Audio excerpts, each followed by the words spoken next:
man maay président comité de pilotage pour la construction de la grande mosquée de Kër Meïssa Ndiaké Touba Gueye comme li nga ma laaj nag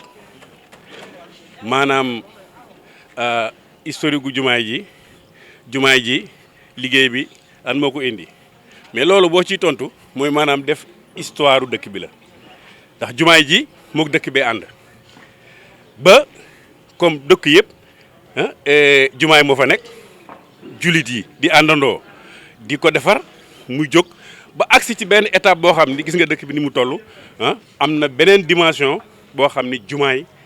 moo ci war au lieu de jàkka ci la sëñ Galas Mbacké muy nga xam ni doomu sëñ Baara Mbacké di doomu Sëriñ Fàllu Mbacké bokk ci dëkk bi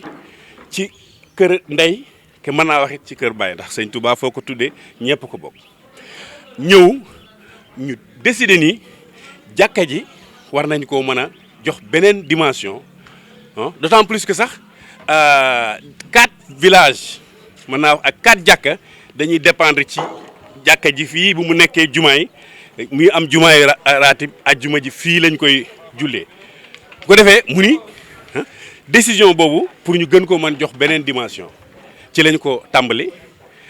pour def ko jumaay yokk jumaay ji tàmbali liggéey bi ba mu jëm benn jëmmi jamono nu taxawaat xolaat suñu bopp xalaat ni war naa jël beneen dimension ci liggéey bi waa dëkk bi yëpp àndandoo ci ginnaaw sëñ Galas imam yi ak kilifa yi dëkk bi yëpp nii nanu réorganiser waat nan la ñuy doxale ndax lépp loo gis dafa war a am organisation ci lañ décidé pour am lii ñuy wax comité de pilotage bi man mii ñu teg ma ci ma jiite ko comité bi nag bi mu tàmbalee léegi gën a redynamiser liggéey bi ci 3 weer lay toll ndax dañu ni balaa ngay woote da ngay tàmbali ci say moyens yàlla dimbali ñu ci waa dëkk bi yëpp ngembu ànd taxaw ku nekk la nga am ak la nga xam ak li nga xam ne ni moom mooy sa xalaat yaa ngi ko ciy def pour lépp dem gis nga ni mu toll xale yaa ngi ci liggéey bi loolu moo waral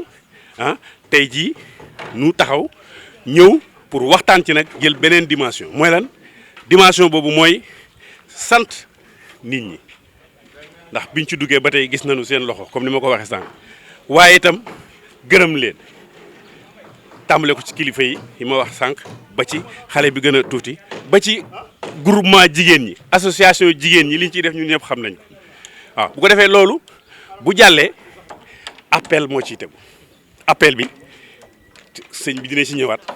ndax am na yeneen voies yu gën a autorisé ak ilimaan bi dina ci ñëwaat ñoo ma gën a mën a porter loolu waaye ci dimension bi nu yore ci organisation bi war koo liggéey maa ngi ñaan rek ñëpp comme ni jumaay di doxee comme ni jàkka di doxee comme néegu yàlla la képp koo xam ni am nga loo ci mën a def sa doole comme ñun niñ koy defee wax waa dëkk bi doon mën ko wax na gis naa ni ñuy doxale ak keneen ku mu mën di doon muy jullit muy ku am ku mën sa ñaar dërëm ñoo ngi ko ciy xaar tey sant bi naroon naa ko tëb am na kilifa yu mag ñu nekk ci dëkk bi ak ñu nekk ci tund bi ñoom yëg nañ seen doole lool ci def bi ñu ngi koy def te dañu ni bëgguñu sax ku tudd seen tur kon maanaam foofu daal lay mën a tëje loolu moo ni appel à tous les musulmans de ce que chacun puisse de son côté de ses moyens et de ses capacités vienne nous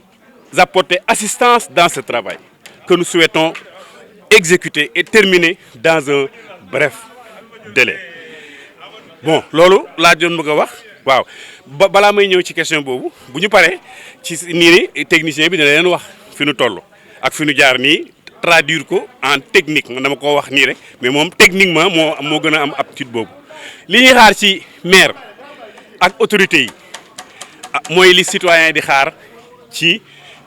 son premier magistrat de la cité. La mairie am na un rôle dans le cadre de la décentralisation un rôle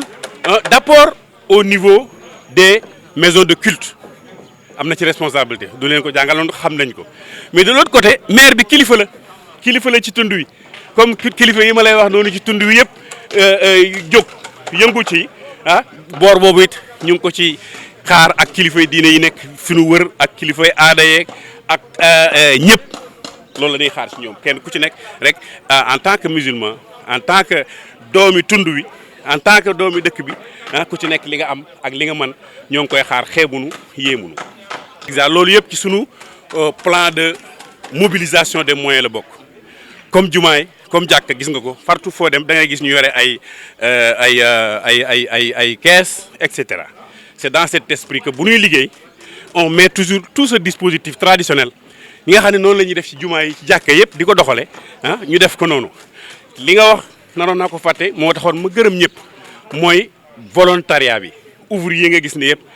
tous les dimanches et des fois même les samedis dañuy ñëw liggéey si amul kenn koo xam ne dañ lay fay ñaar dërëm ku nekk sa participation la te dañuy am seen i chantier bu dul woon sax loolu lundi mardi mercredi ba tous les jours lañ fi nekk waaye dañuy dem liggéey bu samedi ak dimanche jotee ñu ñëw tase fi di liggéey. 143 millions la ñu estimé woon ci plan bi mais c'est 143 millions comme tout bon lieu de culte on a devancé un peu dañ cee boole waale xale yi jàng et cetera des écoles coraniques autour kon maanaam loolu mooy li nga xam ne nii provisoirement moom la ñu jàpp ça peut être moyen ëllëg on le souhaite mais ça peut aussi grimper à mon avis. man la Cheikh Alioune Wade di conducteur travaux grande mosquée de Touba Gueye de Kër Maysa Ndiaké plutôt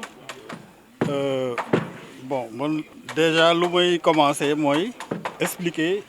détail yu liggéey bi techniquement nan lañ ko teg parce que structure bu toll nii aussi war nañ ko teg ci ay normes yoo xam ni maanaam duñ ci am lu ñu naqari en quelque sorte parce que mën naa ne structure bi fi jëkkoon a nekk amoon na ay failles techniques ba tax wóoluwatuñ ko woon ba tax ñu démolir ko pour réaliser beneen structure léegi ci loolu moo tax ñu réaliser ay plans de béton armé yoo xam ni moom la ñu suivre pour liggéey fondation bi aussi ñu ngi ko liggéey avec des semelles isolées de 130 sur 130 sur une épaisseur de 35 centimètres loolu boo xoolee mooy intérieur u jumaa ji yi nga xam ni peut-être mooy gën a chargé ci bâtiment bi am na aussi des semelles de 115 sur 115 sur 30 am na aussi des semelles de 80 sur 80 sur 25 bi ñu paree tamit minaret yi mooy soroor yi plan bi ay semelles isolées la ko defoon mais finalement dañ ko mujj adapté def ko ay radier général c'est-à-dire dañ def benn radier général boo xam ne am na épaisseur u 30 centimètres ferraillé ko avec deux nappes de ferraillage inférieur ak supérieur bu ñu paree tamit soubassement yi dañ ko def en voile de 15 centimètres d'épaisseur dallage du sol bi aussi ñu def ko 13 centimètres d'épaisseur avec du ferraillage du fer de 6 avec des mailles de 30 loolu dañ ko def pour sécuriser fondation bi longrine yi aussi dañ ko def ay longrine de 40 dañu optimiser def longrine yëpp mu nekk ay longrine de 40 donc ci loolu ñu jàpp ni kon structure bi tegu na ci norme yi nga xam ne moom la ñu war a def ci bâtiment jumaa ji nu mu war a mel gis nga ko donc boo xoolee poteaux yi nekk à l'intérieur poteaux yi nekk ci centre bi mooy comme par exemple poteau bi yeneen 4 poteaux yi ko wër am na benn coupole bu mag boo xam ni moo fay nekk mooy dóom yi ngay gis muy nekk ci jumaa ji poteaux yooyu moo koy supporter donc ci biti tamit boo xoolee poteaux yu mag yi ñu fa def des diamètres de 40 poteaux yooyu tamit day am ay arcades pour xaw a jox tuuti design façade du jumaa bi quoi. waaw loolu lañ bëgg incha allah loolu lañ bëgg parce que tamit ñu ngi xalaat jéem a visiter yenn jumaa yi nga xam def nañ ko ba pare lu demee ni Masalikul Jinaan wala jumaay Tiwaawoon visiter ko pour am fa tuuti notion pour ñu mën a yokk si améliorer suñu décoration waaw suñu décoration juma. bon boo xoolee ci avancement des travaux aussi élévation yi ñu ngi ci coffrage poteau circulaire yi mooy poteau rond yi ngay gis mu taxaw ni ci biti ak ci biir am na ay diamètre 40 am na diamètre 30 yooyu pratiquement réalisé nañ ko à 98% parce que yaakaar naa 2 poteaux circulaires rek moo ñuy dese bu ñu wàccee tey bon ci élévation maçonnerie bi tamit boo xoolee tabax mi presque nekk nañu à 90% élévation bi donc lu fa des bariwul. bon commencé nañ tamit décoration arcade yi boo xoolee fii arcade fenêtre yi parce que fenêtre yi day am arcade porte bi tamit day am arcade boo xam ni moo porte bi ñooy ànd. donc pour résumer exécution bi daal ñu ngi ko estimé à 40% gros œuvre yi léegi ñu noté tamit que ni dañu toll ci phase boo xam ni mooy comme li Talla doon wax phase boo xam ni phase de coffrage la poutre yi ak dalle bi donc te phase boobu boo ci tolloo am na looy soxla mooy matériel de coffrage mooy planche poutrelle ak ay étais pour que ñu mën a waaw li ma manqué mooy coffrage matériel de coffrage mooy planche suffisamment de planche parce que tamit booy liggéey lu demee nii structure bu demee nii il faut nga am suffisamment de matériel il faut ñu am planche yu doy chevron yu doy de bonne qualité ak ay étais parce que jumaa ji boo xoolee hauteur yu jumaa ji déjà li ngay gis nii rasé gul war nañu dolliwaat pour mu gën a yéeg war na dem à peu près à 4,50 m sous dalle donc loolu il faut nga am au moins des étais de 5 mètres. waaw ku ñu mën a jàppale daal ci coffrage ci moyens yëpp li nga xam ne dinañ ko soxla pour mën a avancer. la finition. waaw dans un délai court. dans un délai court. dinañ soxla tamit ferraillage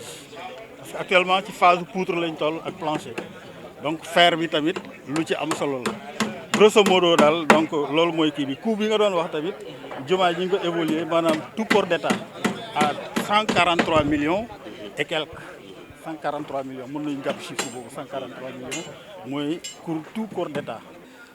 donc ñu ngi ci liggéey bi ñu ngi ci avancement yi actuellement à 40% des exécutions pour gros œuvres yi actuellement ouvriers yi ñu ngi ci chantier bi. ñu ngi avancé ci élévation yi jort naa d'ici une semaine dinañu eggale élévation yi donc actuellement ñun perspective yi ñu jëm suñuy besoin la ñuy doon wax mooy tàllal suñu loxo ci ku ñu mun jàppale ci matériel de coffrage bi ñuy yittewoo pour mën a avancer ci travaux yi te mën ko teg aussi ci règles yi loolu daal la ñuy sàkku. dañuy dolli ay cant ay gërëm di ko adressé d'abord à la presse bi ñëw couvrir cet événement. mu nekk événement boo xam ne nii dañ ko def ngir non seulement chaque dimanche deuxième dimanche de chaque weer ñi seq liggéey bi yëpp dañ fiy daje architecte technicien ouvrier entrepreneur et le comité de gestion ñoo fiy daje pour évaluer l'avancement des travaux ci loolu nag tey ñu am gan gu tedd muy Serigne Fallou Khady Gueye bu Cheikh Mouhamadou Amine Bara ànd ak mbokkam yi ñëw xool si ndax mooy concepteur projet bi pour xool si fan la ñu toll ci liggéey bi loolu moo sabab suñu daje bi sëriñ bi nag mi ngi profité ci occasion bi di remercier ñi mu teg liggéey bi ci seen loxo ndax ñi ngi koy doxal lu mucc ayib di ko ànd ak taalibe waaye di ko ànd ak defar gu mucc ayib bu respecté les normes yi nga xam ne nii moom la ñu teg ngir lu mel nii ci loolu mi ngi remercier président comité de gestion bi ak ñi mu ko àndal di remercier l'entrepreneur bi nga xam ne ñi ngi def seen kamtalaay kàttan te di la xamal ne ñoo ñëpp it yàlla def noo dimbali ñu dëkk ci dëkk bi mais aussi di am ay apport extérieur yoo xam ne saa yu ñu fi jaaree wala bu ñu fi ñëwee yokku ñu xel yokku ñu xalaat ngir ñu defar ndax néegu bi yàlla kat lu mucc ayib moo ca war a dem kon loolu la sëriñ bi xam ba dajale ay mbokkam dajale ay taalibam dajale ñëpp ñëw fi xool si liggéey bi ngir gën a soññ nit ñi waaye aussi di ñaan di lancer appel ngir fépp fu jullit nekk fépp fu taalibe ne fépp ku nit kuy def lu baax jëmale ci l'islam nekk nga fekk suñu fii jàppale ñu jàppale sa bopp ba ñu mën a defal néeg bu mucc ayib ba ñu mën a defal jumaa ju mucc ayib ba ñu mën a defal loo xam ne nii jaamukati yàlla yi jullit yi dinañ fi mën a daje joxe seen borom néegu bi yàlla nag lu ci waay def sa bopp nga ko defal boo ci defee ay milliards sa bopp nga ko defal soo indee saw ñaq wala patum ndox sotti fi sa bopp nga defal kon xeebuñu kenn loolu daal moo doon solo bés bi asalaamaaleykum wa rahmatullah. Donc aujourd'hui, ce qui nous réunit, c'est d'abord, dans un premier temps, notre réunion mensuelle. Tout le deuxième dimanche de chaque mois, nous nous rassemblons ici pour faire la situation de nos activités autour de la mosquée, faire le bilan, le technicien nous oriente et on dégage des perspectives. On vient de le terminer, sous la présidence même d'ailleurs, aujourd'hui, spécialement à notre honneur, du marabout Serigne Gallas. Dans un deuxième temps, on avait prévu, toujours dans ce cadre maintenant de mobilisation, de fonds, si on peut dire, une étape qui consiste à faire une visite de chantier. À l'issue de cette visite de chantier, le technicien nous oriente, le marabout donne aussi ses rectificatifs et ses orientations et nous dégageons des perspectives. Et on l'a fait. Le reste, c'est un appel solennel, comme vous l'avez dit dans votre première question, de tous les bienfaiteurs, de tous les musulmans, de tous bords où ils se trouvent, que nous tendons la main à tout le monde, comme d'habitude et comme à l'accoutumée dans les travaux comme celle-ci, c'est-à-dire autour de construction de mosquées, pour que tout le monde vienne apporter leur soutien. Nous le demandons, surtout qu'à l'étape où nous sommes, nous allons vers les plus grosses œuvres qu'on a déjà entamées.